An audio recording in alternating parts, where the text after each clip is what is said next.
जनाजा हम कह रही थी कि आप जो है परमिशन लेकर के शामिल नहीं हो रहे परमिशन काय की परमिशन है? कल कहेगी बच्चा पैदा हो रहा, वो निकलने से पहले परमिशन लेके आएगा क्या है? किसी का जाने की और आने की परमिशन लेनी पड़ेगी ये डीएम साहिबा को?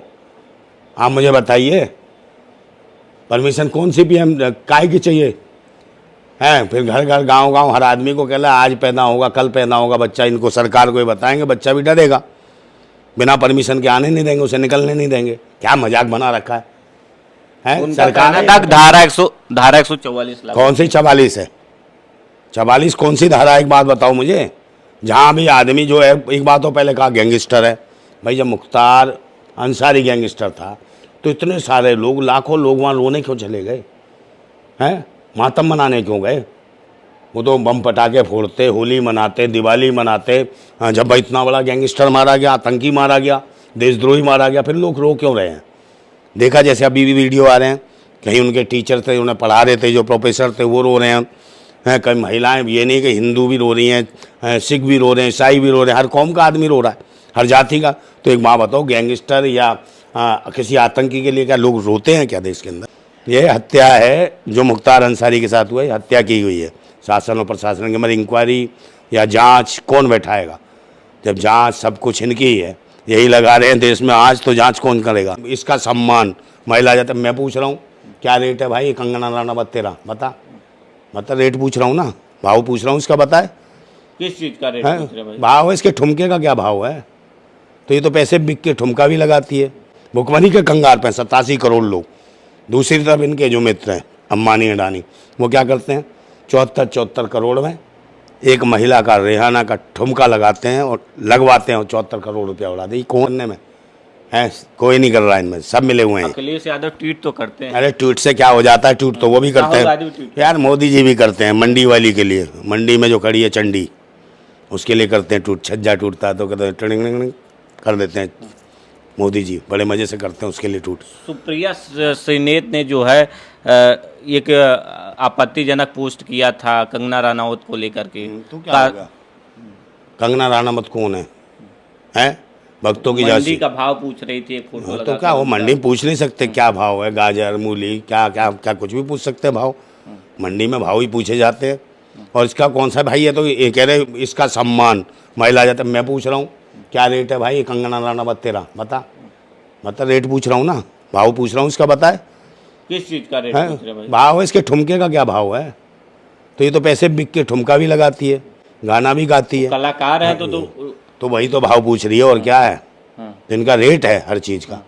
इसने कहोगे अभी स्वागरात मनानी है तो स्वागरात भी मना लेगी एक्टिंग करके। तो ये भाव है, भाव पूछने में क्या जाता है? मैं खुद पूछ रहा हूँ, इनके रेट है, ये खुद कहती है मेरा रेट इतना है। तो रेट पूछ लिया, भाव पूछ लिया, इसमें बुराई क्या है? तो फिल्मची और चिलमचियों से देश नहीं चलने वाला। चिलमची और फिल्मची बैठे हैं, वही आ रहे हैं और उनसे देश में शोभा देता किस तरह से टिप्पणी करे। कौन सा नेता? कौन नेता? सुप्रिया सिंह। कौन? भाव मैं पूछ रहा हूँ यार, मैं नेता नहीं हूँ, मैं तो क्रांतिकारी। मैं पूछ रहा हूँ उससे, है आगे मेरे बस की होगी, पैसा होगा, मेरा फिल्म बनाऊंगा तो रेट पूछ रहा हूँ उससे। बता क्या लेगी रेट? लेकिन लोग सेंस क्या निकालेंगे इसका? गलत ही निकालेंगे ना। सेंस क्या? तुम क्या इसके क्या इसकी वकालत करने के लिए हो? तुम पत्रकारिता कर रहे हो, वकालत कर रहे हो? जरूरत है लोगों को शिक्षा, स्वास्थ्य, रोजगार, बहन बेटियों की सुरक्षा की। बनारस हिंदू यूनिवर्सिटी में बलात्कार हुआ, उसके लिए पूछा तुमने? कभी मोदी जी से सवाल पूछा, योगी जी से सवाल पूछा? समझे? मोदी जी की अभी शक्ल नहीं देखी है। राजनाथ सिंह उनके बगल में माला में डाल दिए थे, यूं गर्दन यूं देखे, बस यूं तुरंत माला से बाहर निकाल लिए राजनाथ सिंह। इतनी फटती है दिमाग की नस अंदर घुसड़ने में भी, समझे? राजनाथ सिंह की फट गई। हाँ मुझे बताओ।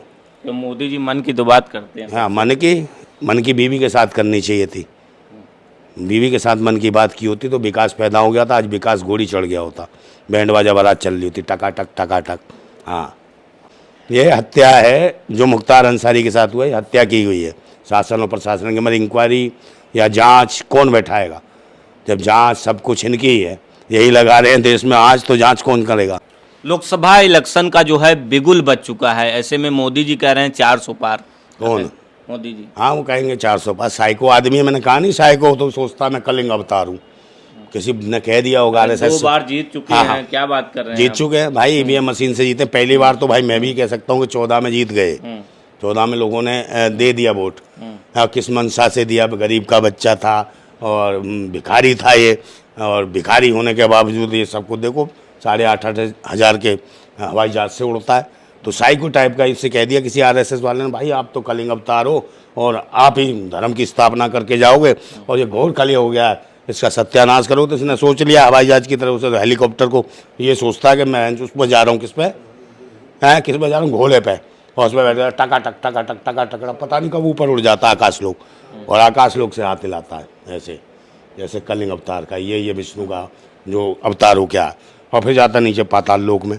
मोदी जी जनता का हित कर रहे हैं, सबको 5 किलो राशन दे रहे हैं, किसान सम्मान निधि दे रहे हैं, गैस सिलेंडर का कनेक्शन दे रहे हैं, राम मंदिर बनवा दिए, धारा 370 हटवा दिए, और क्या चाहिए? वो सारा देश मोदी का परिवार है। आपके घर में 4 किलो चावल 4 किलो गेहूँ मिलता है, खाते हो?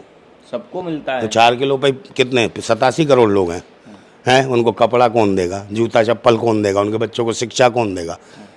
मुँह बताओ ना आप। क्या और कोई सरकार से दे रहे? मोदी कम से कम 5 किलो राशन तो दे रहे हैं। भाई पहले रोजगार की जरूरत है, हमें राशन नहीं चाहिए। भीख मांगे तो भीख मांगा भिखारी बनाएंगे ना देश को। 40 साल भीख मांगा तो उसके बाद तजुर्बा है भिखारी बनाने का। तो 87 करोड़ लोगों को आत्मनिर्भर बना रहा है, इसलिए 87 करोड़ लोगों को भीख दे रहा है। और 4 किलो चावल 4 किलो गेहूँ मिल रहे हैं, क्योंकि 1 किलो तो कूड़ा निकल जाता है उसमें, इसलिए 4 किलो बता रहा हूँ, समझे कि नहीं। और उनको करते हैं ये 87 करोड़ लोगों को सिर्फ गेहूँ चावल पे पाल रहे हैं, और कपड़े वपड़े नहीं मिलेंगे उनको, ठीक है। उबला हुआ भी नहीं खा सकते, क्योंकि वो सिलेंडर भी नहीं दे रहे, गैस भी नहीं दे रहे। ये सूखा भसकेंगे मुंह में, 4 किलो चावल 4 किलो गेहूँ, और सीधे जिंदा रहेंगे ये लोग। और 87 करोड़ लोगों को ऐसा भिखमंगा बना दिया सरकार ने, आत्मनिर्भर भी नहीं है, बेरोजगारी की कंगार पे हैं, भुखमरी के कंगार पे हैं 87 करोड़ लोग। दूसरी तरफ इनके जो मित्र हैं अंबानी अडानी, वो क्या करते हैं, 74 करोड़ में एक महिला का रेहाना का ठुमका लगाते हैं और लगवाते हैं, और 74 करोड़ रुपया उड़ाते हैं। कौन है राजा महाराजा की औलाद?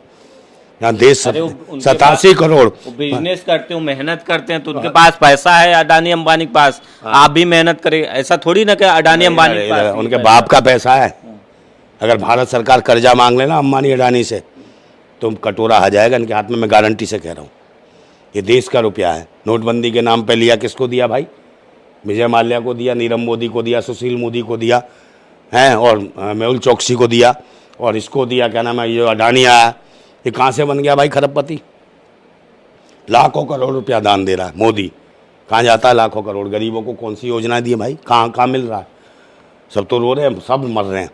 देश की जो वो थी, क्या नाम है, इंडस्ट्रीज, लघु कुटीर और खुदरा व्यापार था, उसकी माँ बहन एक कर दी इसने, मोदी ने, सब बंद है। और सारी जितनी भी मार्केट है, जो भारत की जो मार्केट है, जितने भी बाजार है, उन सब पे कब्जा चाइना का है।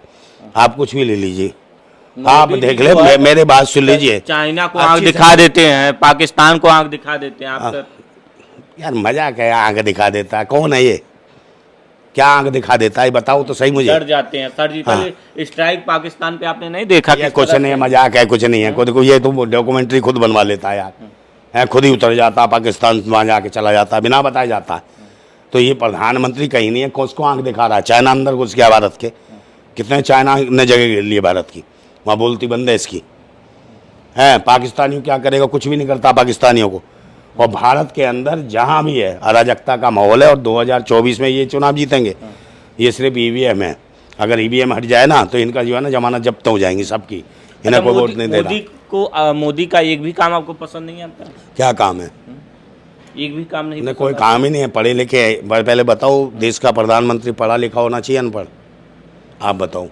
पढ़े लिखे हैं मोदी जी, डिग्री भी है उनके पास। भाई मैंने मोदी जी का नाम लिया, ला के होना चाहिए, मैंने ये पूछा। प्रधानमंत्री भाई पढ़ा लिखा होना चाहिए, और मुख्यमंत्री यूपी का पढ़ा लिखा होना चाहिए कि नहीं? होना चाहिए कि नहीं? तो जरूर होना चाहिए। हाँ, तो फिर इस पर ध्यान देना चाहिए। देश की जनता को पढ़े लिखे चाहिए, ढोंगी और पाखंडी नहीं चाहिए, भिखमंगे नहीं चाहिए, जिन्होंने मेहनत की हो, कुछ मेहनत मजदूरी करी हो, कुछ भी ना, अनपढ़ भी हो, मेहनत मजदूरी तो की हो उसने यार, काम तो किया हो। जो भीख मांग मांग के आए हो, योगी पैदा हुए, निकले घर से, थोड़ा चलने लगे, लंगोटी बांधी, निकल के भीख मांगने, तो ये देश को क्या देंगे? आप सोचो। है, मोदी जी पैदा हुए, मोदी जी निकले, वहाँ जहाँ वडनगर स्टेशन बताया, वहाँ कभी वडनगर स्टेशन था ही नहीं, तो चाय कहाँ बेची मोदी ने? वहाँ तो खेत थे, तो खेत में क्या करता था? गाजर मूले उखाड़ते थे मोदी जी। आप मुझे बताओ ना। ये जो मोदी जी इस बार चुनाव जीत पाएंगे कि नहीं, आपको क्या लगता कौन सा? है मोदी जी? भाई वो तो 400 पार के 800 पार भी हो सकते हैं, जब तक मशीन है उनके पास। मशीन का खेल है, ईवीएम मशीन की वजह से ये लोग इतरा रहे हैं। ईवीएम निर्वाचन आयोग ने कहा पूरी तरह से सेफ है। निर्वाचन आयोग खुद चोर है, मैं खुद कह रहा हूँ, चोर है, आतंकी है, देशद्रोही है, बदमाश है निर्वाचन आयोग। बताओ 19 लाख ईवीएम कहाँ गई? ईडी क्यों नहीं जांच कर रही भाई? सीबीआई क्यों नहीं बता रही कि 19 लाख ईवीएम मशीन कहाँ गई? ये क्यों नहीं बताता भारत निर्वाचन आयोग? भारत निर्वाचन आयोग नहीं है, भाजपा निर्वाचन आयोग है। ये बैसी और दरिंदों का आयोग बन चुका है। ये डकैत बैठे हैं इसमें, आतंकी बैठे हैं, देशद्रोही बैठे हैं। ये देश के जनाधार के साथ मजाक कर रहे हैं, लोकतंत्र के साथ मजाक कर रहे हैं। ये जो मैंडेट आता है देश का, उसको लूट रहे हैं। कहीं ना कहीं भारत निर्वाचन आयोग में जो अधिकारी हैं, सारे के सारे देशद्रोही हैं, आतंकवादी हैं, अगर इस तरीके से काम कर रहे हैं। और कुछ लोग बचे भी हैं तो वो डरे हुए हैं बेचारे, वो ईमानदारी से काम करना चाहते हैं, उनको करने नहीं दिया जा रहा, क्योंकि जज डरे हुए हैं इनके शासन में। विपक्ष इंडिया गठबंधन ने जो है केजरीवाल की गिरफ्तारी को लेकर के दिल्ली में जो है महारैली की, जिसमें अखिलेश यादव थे, राहुल गांधी थे और जो बड़े बड़े नेता थे इंडिया गठबंधन के, सभी लोग शामिल हुए। क्या कहना चाहेंगे, ये हरा पाएंगे मोदी को? कैसे नहीं भाई, ईवीएम का विरोध में करें, ईवीएम का विरोध करें। फटती है तुम्हारी ईवीएम का विरोध करें। चलते चलते क्या कहना चाहेंगे दर्शकों से? दर्शकों से कहना चाहता हूँ, ईवीएम का विरोध करो, समझे? ये उठाई गिरे बैठ के चिलमची और फिलमचियों से देश नहीं चलने वाला। इमका ठुमका चिलम फिलम मुहूर्त, ये फलाने नौटंकी है। धर्म की रक्षा ये नहीं कर रहे हैं। धर्म की आड़ में देश के कानून को, देश के संविधान को, लोकतंत्र को ख़त्म कर रहे हैं और ये देश को बेच रहे हैं। क्योंकि ये तो बेकमंगे, इनका क्या जा रहा है? ना इनके बीवी है, ना बच्चे, कुछ भी नहीं है इनका। मगर बीवी, जिनके बीवी बच्चे, जिनका परिवार है, उन्हें सोचने की ज़रूरत है। जो शिक्षित लोग हैं, जो मजदूरी कर रहे हैं, मेहनत कर रहे हैं, किसानी कर रहे हैं, उन सबको देश हित में सोचना चाहिए। उन सरकार का विरोध करना चाहिए और कहना चाहिए कि भाई बैलेट पेपर पर चुनाव कराओ, पारदर्शिता से चुनाव होना चाहिए, तब लोकतंत्र बचेगा। सबके अधिकार संविधान में है। अगर संविधान नष्ट हो जाएगा तो या धर्म या मजहब या किसी और चीज़ से सांप्रदायिक रंग देके, अगर तुम किसी धर्म या मजहब के चलाओगे, जैसे इस्लाम के नाम से करोगे या हिंदुत्व के नाम पे करोगे, तो कहीं ना कहीं देश के टुकड़े होंगे। जो अखंड भारत की बात करते हैं वो फिर भारत खंड खंड होने की ओर जा रहा है। कोई इंग्लिस्तान मांगेगा, कोई पाकिस्तान मांगेगा, कोई खालिस्तान मांगेगा, कोई इस्लामिस्तान मांगेगा। और मेरे जैसा क्रांतिकारी कहेगा मुझे भी चाहिए। दोगे क्या? हैं? दोगे? नहीं दोगे।